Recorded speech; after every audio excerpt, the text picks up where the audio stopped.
This is a Geek Leader podcast, and I'm your host, John Rauda. This show is all about helping us grow as leaders, become better technologists, and improve our lives both at work and at home. I hope you enjoy the show and learn a lot.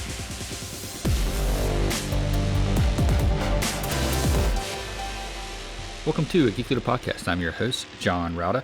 And if you could, please do me a favor and take a moment and leave a rating and review in whatever podcast player you're listening to this on, whether it's Apple Podcasts, Spotify, iHeartRadio, doesn't matter. I would greatly appreciate it. And that feedback really helps get other listeners to the show. Also, if you're not subscribed, go ahead and subscribe so you don't miss an episode. And if you feel so inclined, you can go to geekleader.com/tip and donate to the show. Thanks so much. All right, Geek Leaders, today I'm honored to have Marga Hoek on the show. She is a 3-time CEO, chair, board member, and the author of a book called Imagine Tech for Good. So we're going to be talking about how technology could be used for good, and it's going to be a very interesting conversation. Anyway, with all that being said, Marga, welcome to the show.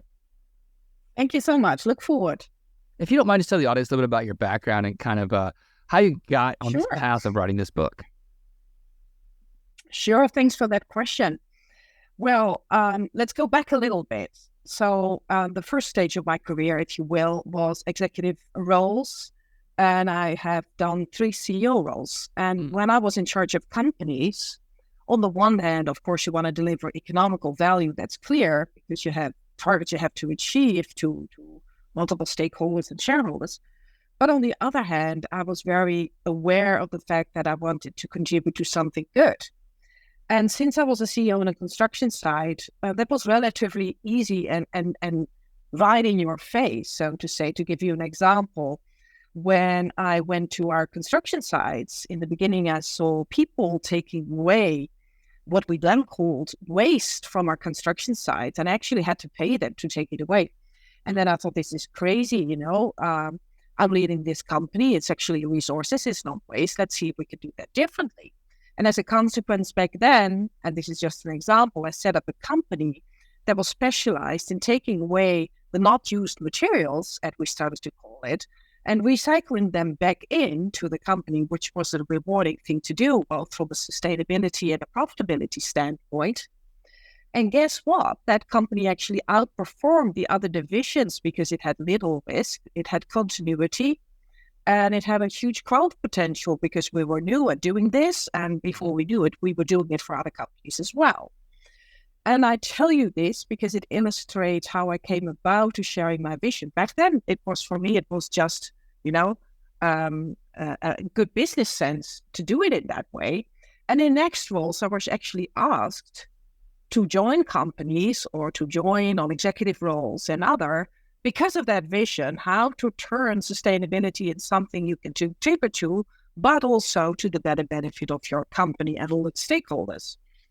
And after the period of doing CEO roles, I then was asked by the government in the Netherlands to set up a business association because the government wanted to have a different dialogue with front-running sustainable companies. And I talked, like a decade ago, where things were very different also from a policy standpoint. And so I did that, and I had the privilege to work with over 240 companies, from startups to mid-sized companies to large companies and listed companies, all around how can we accelerate sustainability, but in practice. So not just theories, but we formed coalitions to be able to achieve more. We formed deals with governments to adapt the policy so it wouldn't hinder sustainable business cases and so on and so forth. And after I had done that for around 8 years or so, then I handed over the wheel and was convinced I wanted to play my role internationally, following my personal mission to create a platform and to create a voice and create impact with that. So, the voice and everything I do is a means to greater end. And the greater end is to redirect business in a way that, it's business for good becomes the norm rather than the exception. And following that path, I started also to write books. I mean, it didn't start out, to be very honest, very serious in the beginning. It was like, oh, well, I write so much in the press. Let's see if I can write a book and, put all the pieces of the puzzle together for people, because everybody sees a little bit. And I was in such a privileged position that I could oversee so many things. And I thought it was going to be helpful for people to put the pieces of the puzzle together for them. And so I did. And that first book became Management Book of the Year. And after that, the $1 trillion shift followed about the United Nations Sustainable Development Goals. And again, a positive business angle. How can those SDGs, as we abbreviate them, create business opportunities, and how do markets tie in with those SDGs? Because if there's business opportunities, business will take it up, and then we get the real growth. And after I had written the $1 trillion shift, which also I was very happy to say got a Golden International Medal, I learned that moving forward, we have very little time and much to do. And the problem is that with growing world population, changing consumer behavior, we use much more for more people, developing countries developing, that actually often we work backwards instead of forwards. And if we use technology, we can accelerate progress in such a way that we couldn't do before. And since we're at such a thrilling point in time, having learned from former revolutions, and now we're on the threshold or just tiptoeing over the threshold of the fourth industrial revolution, it's a pivotal moment in time. Because it's that moment where we can choose how we will deal with technology moving forward. And knowing that and noticing that many people, as to be honest, myself included before I wrote the book, know so little about all these advanced technologies, and we don't all need to know all about it. I mean, we don't all need to become technical experts, but what we do need to know is what technologies are available and how can we use those technologies to create sustainable progress and scale moving forward. And so I saw that a great need to provide that to people. And then came another angle. You tell me if I talk too much, huh? came another angle, being that so many people are frustrated, are afraid, are feeling hopeless about, yes, we can have all these climate objectives. Yes, we can do a lot of things, but in the end, we just won't make it. Mm-hmm. And afraid in the sense of all the downsides that come with these technologies that people fear around cybercrime, about privacy, and so on. But, fear doesn't bring us anywhere. So I wanted to create also a book of hope, if I may say that. Yes, we can fear, but let's put our minds and our energy towards solving stuff and applying technologies in a good way, because they're here anyway, so we might as well apply them for good and, thrive because of it instead of only being hindered. So that psychological angle, if you will, was also very important for me to write the book. Yeah, absolutely. And, when I think about technology, I'm obviously pro tech all the way around. That's, my background. Yeah, you are. Like that. Yeah. But there's been a lot of negative things that have come, especially when it comes to environmental impact from technology. We look at crypto, for example, all the power that's been consumed when it comes to something like that. And we're not seeing a huge, benefit for some of that things. How do you see things changing in the future with other technologies that are out there that may also use a lot of power, such as, EVs or AI and things like that? Yeah, we as humans are quite short-sighted often, aren't we? Because it's not only the technology you apply, it's the same with the whole debate around the batteries of the electric cars. It's not changing one technology for another, but it's bearing in mind the consequences all over, from design to recycling and everything that happens in between. So if you change, for instance, fossil energy for electric energy because of electric cars, to give you an example, you have to make sure that electricity is green and not using fossil energy to create electricity. And you must make sure that you have a sustainable way of sourcing the materials designed to recycle and recycle the batteries. And if that's not there yet, we have to invest as much as we can in R&D and all kinds of research to get it solved. Mm-hmm. And you often see those next steps not happening, so that we only exchange one problem for another. And first, everybody is then enthusiastic. And as soon as the downside becomes visible, then we turn our tide and say, no, it's not working after all. Same with crypto. If it loses a lot of energy in itself, that shouldn't be a problem, because we have an abundance of possibilities of creating renewable energies. But that's what it should use then. So we need to learn to look at the whole supply chain, including the life cycle, and not just look at one element.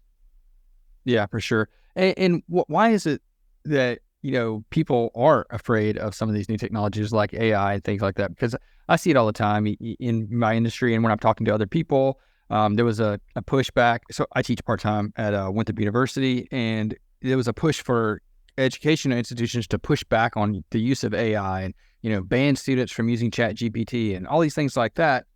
And from a technologist, I'm looking at it the opposite way, where, I want students that are employees. I want employees that are, have the ability to write good prompts for ChatGPT. I want employees that are really good at Googling things and finding things, yet sometimes the educational institutions push back on that and they say, no, we need to have students that are not using these technologies and doing things the old-fashioned way. Why is that we have that, and what can we do to help overcome some of that? Yeah, well, that's a big question. Why is it? I think, it plays into people being difficult with change by nature. Yeah. I mean, we as humans fear change, unfortunately. And we like to be in control. And with technology like AI and all these things, that changes our control is in other things than what we used to. So I think people feel lost and they don't know what could potentially happen. And then they think, pushing back is the right solution. But it's pushing something back that is so much heavier than yourself in that sense, because it's going to come anyway. There's no pushing back to technology. And I think you made a very good point. I think education is key here. We need to educate people how to apply these things well and how to minimize the potential risks and downsides. And that's also what policies are for, to protect and to create good governance and good rules around it, but not to hinder it or to push back. Well, we have a lot to learn around this, I'm afraid. Yeah, I think you're right. I think we do have a lot to learn. What are some of the case studies and examples that you've looked into and researched for your book that are about, using, you coined the term business for good, but what about tech for good? So tech for good is a term, and it's now around the world becoming more and more widely used. And to give a very brief explanation, tech for good is technology that starts with our global challenges and then seeks how can technology solve them. So in a way, tech for good is purpose-driven technology, you could say. So it seeks to create a positive impact on global challenges. And there are so many. We have 17 sustainable development goals on social aspects, ecological aspects, and governance aspects. And of course, they're all interdependent. So often you touch upon multiple SDGs, so multiple challenges. But that is a very important thing to say. So that is what Tech for Good is. Technology that contributes to solving problems in the world, whilst, of course, being interesting for companies. Otherwise, it doesn't happen. And in the book, I sketched 8 technology groups. I mean, I don't mind so much if it's these 8 or other 7 or whatever. It's just a way to structure it. Mm-hmm. And then it describes how that tech actually can contribute to solving things in the world by business. And so there are many, many interesting cases throughout those 8 technologies that do that. And it's being applied by startups, by mid-sized companies, by large companies, and even listed companies. So it's throughout the whole business arena that these things happen. You might want to hear a couple of examples. Or yes, absolutely. Was that not what you were looking for? Yeah, I definitely want to hear some examples.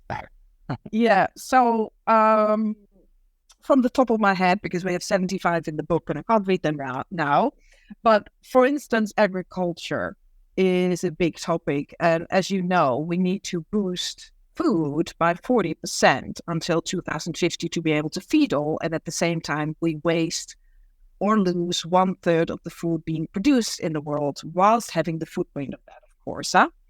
So, for instance, you have a company called Azure FarmBeats, which is a Microsoft product for agribusinesses that uses low-cost sensors, drones, satellites, and image-based machine learning and algorithms to increase the productivity and profitability for farmers. And via cloud-based AI models, they provide a precise instant pictures of the conditions of farms down to the square meters that enables farmers to make targeted decisions about crop management. And that means, simply said, that they have less loss, but also on the other hand, that they can improve production. Because, for instance, it detects crop diseases, and it has been developed worldwide by now. And it's not that expensive, because that is also important. You know, we always face on the Western world, the US and Europe, but of course we're talking about many, many farmers in Africa and Southeast Asia that should be able to apply things like that. So that's one example. Another example from 3D printing, which is currently being applied in New York and developed in the Nordics, is called FramLab, and it's a shelter for the homeless. It's very inspiring. It's 3D printed completely, including the furniture, the storage, the lighting, the appliances. Everything is in there, just printed. It's a minimal space, but it has the potential to save millions of dollars. It's way, way cheaper to provide for refugees, for instance. Imagine that in New York alone, I mean, it's over 60,000 people always that are seeking refugees. So it's like vertical lots enabling to solve a very, very current problem. A third example, for instance, and on purpose, I'm not mentioning multinationals because those cases we mostly know, so I'm mentioning some others, is, for instance, CarbFix, which is a way to put CO2 into stone. I mean, we talk a lot about putting CO2 under the ground. We talk about CO2 being a resource for all kinds of products. But vast quantities of carbon are, for instance, naturally stored in rocks.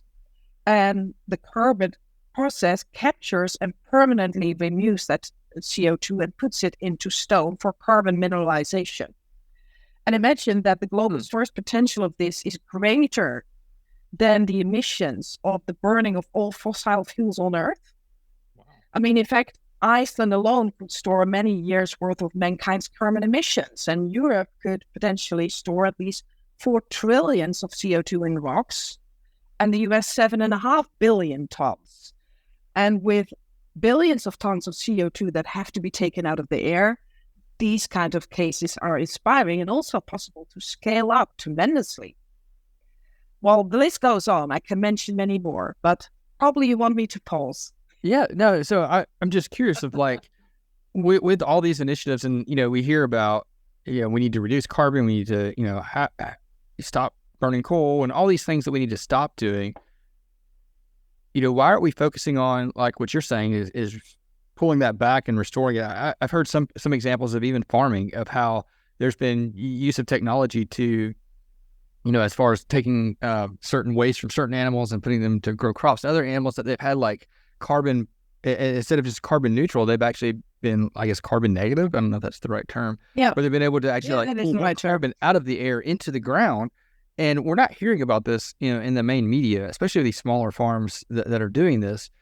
But it seems like it's an important next step that we have to take in order to prevent this, what we're seeing with global warming and climate change and all these other things that, we may or may not be able to impact in the future.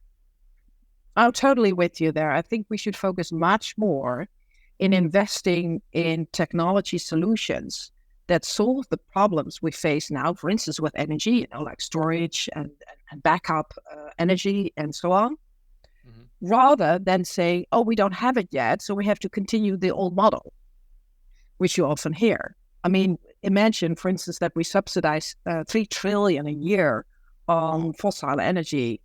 These are huge numbers, and you can't in any way legitimize putting as a private person, you would never do that, would you? You would never invest in stuff that is belonging in the past. You would put your money in something that's going to evolve in the future. Yep. But as a world, we do the opposite because we're afraid.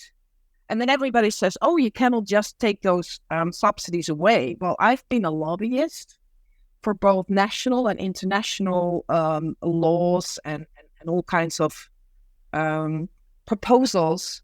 And we knew that what you at least can do, for instance, is say, okay, we won't stop the subsidies, but the condition is that X%, and that percent has to grow over years, of that subsidy is going to be looked back into investments for renewable solutions. So we want to see the percentage, grow on the one hand and decline on the other hand. So make conditions for subsidies at least. And the world lacks courage for that. That definitely needs to change. And it will change, if it not will change by government policies, it will change by pricing because, of course, solar and wind are becoming more cheaper. Hydro energy will become cheaper. And at some point, there will be no business case anymore. But of course, that is pushed further into the future if you subsidize the old stuff and if you actually have a tax system which rewards the wrong thing. It's like playing a new game with old rules. Yeah. The tax system is based on, imagine if you think about it, you would never do that in a private situation. Tax system is based on labor. We tax labor. We literally almost don't tax resources and pollutions. And I'm a member of the Global Business Commission, and we always want to know stuff. So we researched that. And for instance, we researched, and not just we, all kinds of institutions did that, how the average sustainable business case would change if we would internalize what we now call externalities. And externalities is what we don't put a price tag on. And then the average sustainable business case would improve with around 40%, and even solutions that beat food waste up to 80%. So, yeah, we have to get the dice rolling to the other side. No, I agree with you 100%. And from my perspective, I think that doing all these things will obviously increase business, but there is that short-term fear that happens, because I heard a stat the other day that, in America, we throw away roughly like 40% of the food that we purchase, which is an enormous amount of food waste. And they say part of that is because of expiration dates that are put on items that don't really expire or have really long shelf lives. And they put like these short expiration dates and encouraging people to purchase, throw those away and buy them again, which seems, like a terrible business practice. But apparently there's this fear from companies that if we have a more sustainable product or something that lasts longer, then there'll be less purchases and our revenue will decrease. What do you say to people that have that fear? Yeah, well, some purchases will decline, but other will grow. There's a huge demand for biological food, for healthy things, and for other type of sustainable products. And there's too little offers, actually. So the demand is even bigger than how much is being provided. So, you have to shift to future market demand, and you cannot, long for the past. It will change, regardless if you will adapt or not. But if you won't adapt, you'll be out of business. And one thing that plays into that development is also the change of the generations. Soon, and this also is the case for the US market side, millennials and Generation Z will be the majority of the marketplace and of the workforce. And these generations have very different requirements. We all know Greta Thunberg and the likes. They are not persons, they are movements. So next generations really demand to work. 8 out of 10 wants to work for a purpose-driven company. 6 out of 10 is willing, if able, to purchase products that are sustainable over non-sustainable alternatives. So they really push it forward. And if you don't adapt as a company, you won't thrive. To give you an example, Unilever, for instance, which is by now a portfolio company of many brands, they sell off non-sustainable brands and they buy sustainable brands because the sustainable brands outperform and grow faster by 1.69%. And 70% of their company growth is fueled by sustainable brands. They don't do that because they have an altruistic mindset. They don't do that because that's where the business opportunities lie. And the same applies to many companies. Yeah. No, I agree 100%. And I even saw an article, it was the results of a survey. I'm a member of the Gartner. I get all their Gartner survey results and things like that. And one of the surveys was it was a survey of CIOs and tech leaders asking about their budgets. And one of the questions in there was, would you be willing to pay 10% more for products if you knew that there was a carbon neutral result for this, product? It was a sustainable product. And it was like 80+% said, yeah, they would pay more for that. However, when you're looking at what you're saying, is not only will people pay more for those products, but there's less expense in creating that because there's less waste. Yeah, exactly. So it's almost like a no-brainer for businesses to start thinking in that mindsets of having sustainable products with less waste, because it not only improves, the bottom line because you're getting rid of less and you're spending less, but it also is a product that you can potentially sell for more. Yeah, that's where all these new technologies come into play. To give you an example, Siemens, for instance, a large company, they used to ship all these, if they had to restore their trains to Siemens, something specific, they had to ship all these spare parts around the world.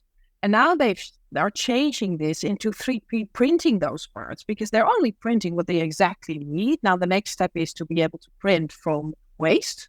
The technology is already there and being applied in small parts. But to 3D would that be like instead of like shipping stuff around? Printing, like, you mean like 3D printing through like recycled material? Yeah, exactly. And they have calculated that it's way, way cheaper to 3D print those spare parts, exactly what they need, because they can only know what they need, once they've started to repair these trains, for instance. And it's also much quicker because they don't have to order something, wait for it, etc., etc. And of course, for their clients, it's much, much better because they can deliver cheaper and they can deliver quicker with actually no waste. So those are, exciting new things we can do, but we have to learn to be a little bit moonshotters from now on, and by moonshotters, and that also, connects to the point that you made about fear. We have to learn that we have a drawing board now, and that's actually a privilege and not a problem. So, for instance, I was reading the other day that we now have trackless trams in China. Have you read about that? No, I haven't. Tell me about that. Yeah, because that's an interesting thing, because we used to need tracks. Yeah. But actually, by now they're abundant. We don't need those. And we don't need the things over our heads, to connect the trams, because we can have trams that charge at every station they pass by. You mean like wireless charging for trams? Completely. It already exists. And imagine what that means, because it means we don't need to invest to create those tracks and, buy people's houses, because we have to make the track exactly there, because otherwise we have a technological problem. We're free to connect it actually to the side of the road, for instance. And it doesn't have any CO2, and it doesn't need the investment of the infrastructure. So these technologies free us up from a lot of things we used to think were necessary. When we need to bring seeds or medicines, for instance, to non-developed areas, to give you an example, somewhere in South America or Africa, now we can use drones for that. It's quicker, it's cheaper, and it doesn't need any infrastructure on the ground. So these new technologies put aside a lot of things that we assume are needed to provide solutions. And by being a little bit of a moonshot thinker means that we free ourselves up more of all the assumptions that actually don't apply to the near future. And I was talking to Brian Slopp the other day. Do you know who that is? No, I don't. Thankfully, then I can explain because probably the listeners don't know it either. Brian Slot is a Dutch guy. And at the age of 17, he won the Champion of the Earth Prize of the United Nations. He was the youngest ever. And his mission was and is to free up the oceans from plastic. You know, plastic is twice the size of Germany or France. That's a big thing. Anyway, he started 10 years ago, was laughed at, everybody's cynical and so on. But he persevered and he continued. He started to collaborate with big brands, you know, that have to clean up their brand literally to get the plastics out of the rivers and the oceans. And then he had an interview at the end of those 10 years. And one thing he said was, you know, imagine in that last year, I took out more plastic than in the whole decade together. And why is that? Because we used all the technical innovation that we could. In the next 10 years, you know, we'll accelerate hugely because we'll continue to do that, meaning that we will use all the technology that is provided, and probably in the 20th year, we'll say in this 20th year, we've done more than 20 years before. Mm-hmm. And that's the advantage of embracing technology, because we can do so much more than we think. Yeah, absolutely. You know, I read something about him. I totally forgot that, spaced out on the name when you said that he's actually developed something that's taking plastics out of the ocean and they're recycling them and selling like sunglasses and other plastic products that they generate from those ocean pieces to fund. True. Yeah. And he's not the only one. There's more people that do that. And that's smart because, for instance, Adidas uses that, and they work with a company called Pearl. You know, it's an equivalent to the ocean cleanup in a way. Mm-hmm. And so they make sneakers from plastic soup, and that's super smart, of course, because if you do that, everybody, and especially those new generations, say, you know, I'm part of the solution because I'm wearing garbage. Recycled waste. They started with a couple of thousand pairs, and then they doubled it every year. And there's a waiting list you wouldn't know because, you know, there's, of course, a trend in people that want to demonstrate that they contribute to solving problems like that. Yeah, that's awesome. I think that's really cool. And I love the way people are starting to embrace this idea. And honestly, it's been around for a long time. I go back to, I took some Six Sigma training, like, I don't know, almost 20 years ago now. And you know, going through that domain process, we were talking about reducing waste, reducing, you know, all these things that seem to be, you know, almost common sense, that are slowly adapting now, and we're putting, you know, technology behind that and starting to realize that this is the way we need to operate every business. Absolutely. You know, plastics are about to increase 40% over the next decade, which is daunting, you know. So, and currently, imagine that we recycle less than 9% of that. So 9% against 40% growth, you can do the math.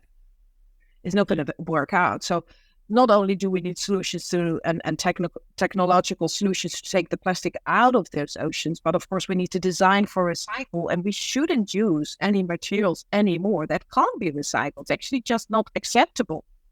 You have to design something that can be recycled in a sustainable way. I mean, circular economy, you know, lower than 9% should boost over 50%. So, you know, we have only one planet. In the US, if you look at World Overshoot Day, I don't know if the listeners have World Overshoot Day. It's the day in the year where actually we have used up what the world can recuperate from.